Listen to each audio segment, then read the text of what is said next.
Something is wrong with this picture. This garden hasn't been sprayed with pesticides. It hasn't been treated with fungicide.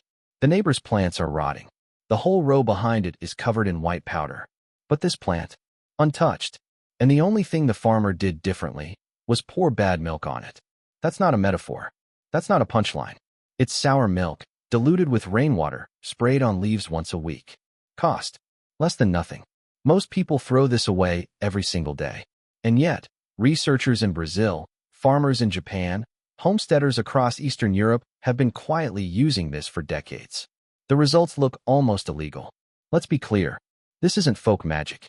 In 1999, a study published by researchers at the Universidade Estadual do Norte Fluminense in Brazil tested diluted milk against powdery mildew on zucchini plants.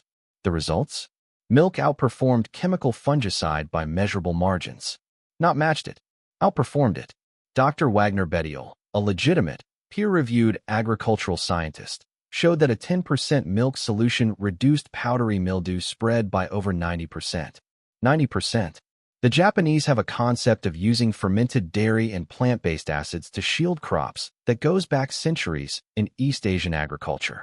In Eastern Europe, grandmothers have been doing this since before your great-grandparents were born.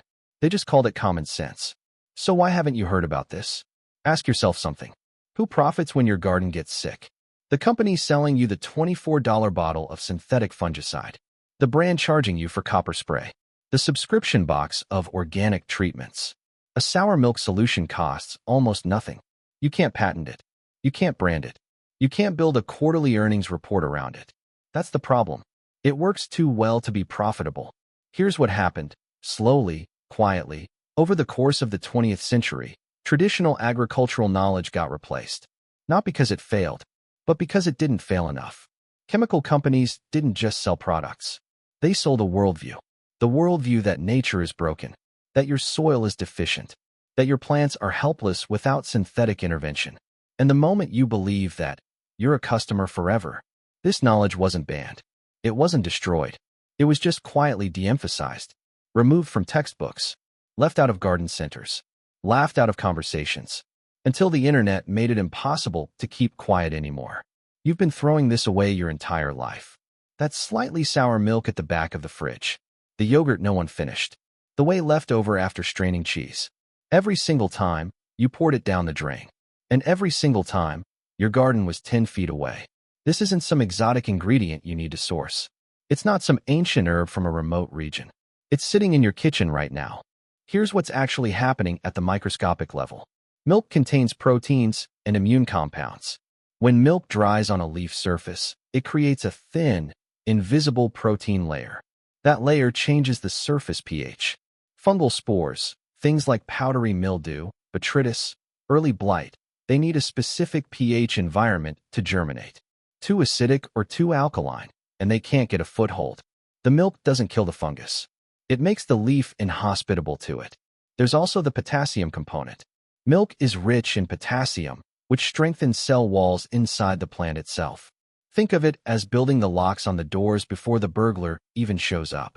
Now here's how you actually make it. Take 1 part sour milk, or even fresh milk, sour works better, and mix it with 9 parts water. Rainwater is ideal. Tap water with chlorine can weaken the effect. You want a roughly 10% milk solution. That's it. Pour it into a spray bottle. Go outside in the morning, when the sun isn't at its peak. Spray the tops and undersides of every leaf until they're lightly coated. Do this once a week. If it rains heavily, reapply. You don't need gloves. You don't need a mask. You don't need a degree in chemistry. You need a spray bottle and something most people throw away. Here's what most people get wrong. They use too much. They think if 10% works, 50% must work 5 times better. It doesn't. Concentrated milk on leaves in direct sunlight will burn them and attract pests. More is not better here. The second mistake is spraying at the wrong time. High noon, full sun. The liquid evaporates too fast, and the proteins cook on the surface instead of forming a proper barrier. Morning or late afternoon only.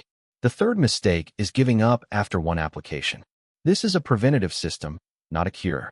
If your plant already has severe fungal infection, milk alone won't reverse the damage. It protects healthy tissue. Start before the problem begins, or the moment you see the very first signs. Now let's talk about what happens when you scale this.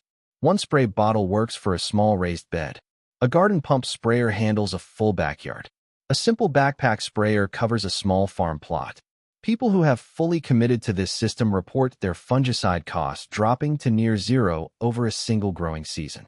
Some homesteaders with half-acre vegetable plots have eliminated synthetic sprays entirely. One family in rural Portugal documented their results over 3 consecutive growing seasons. 3 seasons with no chemical intervention, using only milk spray and compost tea. Their yield didn't drop.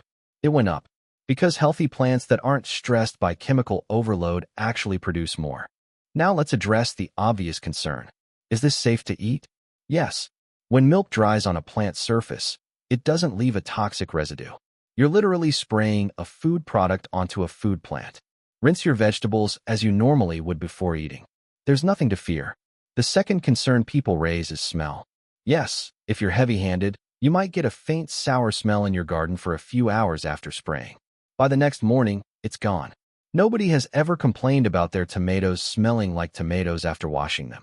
Here's what makes this feel ancient, because it is. Before synthetic chemistry existed, before the 20th century's industrial agriculture revolution, farmers across virtually every culture found ways to work with fermented organic compounds. In ancient Rome, farmers used fermented fish and milk derivatives to condition soil and protect plants. In medieval Europe, dairy byproducts were routinely applied to crops. In the highlands of Peru, Incan agricultural terraces were maintained using fermented organic matter in ways that modern agronomists are only now beginning to fully understand.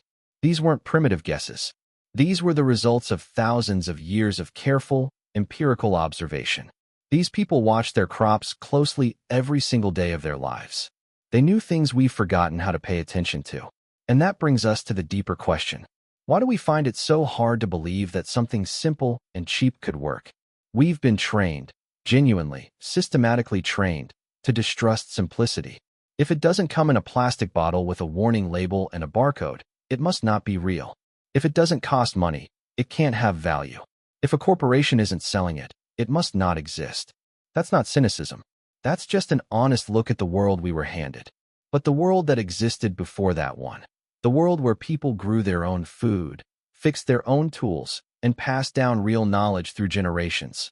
That world didn't disappear because it failed. It disappeared because it was replaced. And the things it knew are still true. They're still sitting in your fridge, going sour, waiting for you to remember.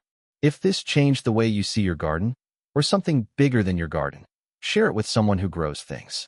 Not because of an algorithm, because this is the kind of knowledge that only stays alive when people pass it on.